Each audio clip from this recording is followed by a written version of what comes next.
이번에 공개된 통화 녹음이 이루어질 당시 윤 대통령이 당선인 신분이었다는 점이 쟁점이 되고 있습니다. 여당 일각에선 공무원이 아니었기 때문에 문제될 게 없다는 주장도 나오지만 각종 고발이 이루어지면서 치열한 법적 공방이 예상됩니다. 보도에 임성재 기자입니다.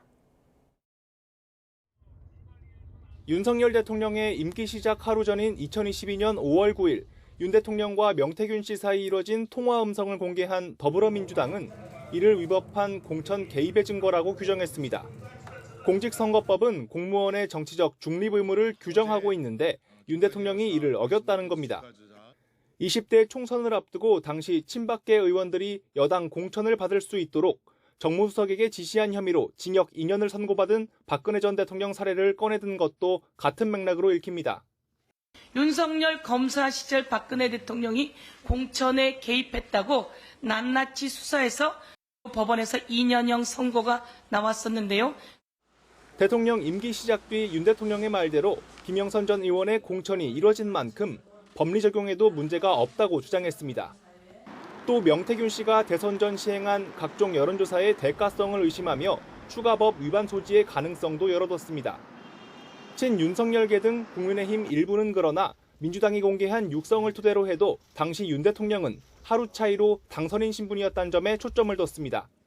박 전 대통령 사례와 달리 명 씨와 통화할 때 윤 대통령은 중립 의무를 지켜야 할 대통령, 즉 공무원이 아니었다는 주장입니다. 아시다시피 그 일 씨는 대통령 취임하기 전에 당선인 신분에서 대화였던 것으로 보이기 때문에 탄핵 사유가 되지도 않고요. 당원으로서 정치적 의견을 얘기한 것뿐이라고도 반박했는데 당내에선 법리와는 별개로 국민 눈높이를 고려했을 때 당 차원의 조치가 필요하다는 목소리가 터져나왔습니다. 주요 당직자를 대상으로 사회적 물의, 비리, 비위 등 사건을 조사하는 당무감사를 실시해야 한다는 주장이 대표적입니다. 당무감사를 좀 착수하는 것이 올바르다 이렇게 보고 있습니다. 저는 필요하다면 제가 요청할 의향은 있습니다. 네. 곧 장외투쟁에 나서는 민주당은 이번 음성 파일 공개를 고리로 대여 공세 수위를 최대치로 끌어올린다는 방침입니다.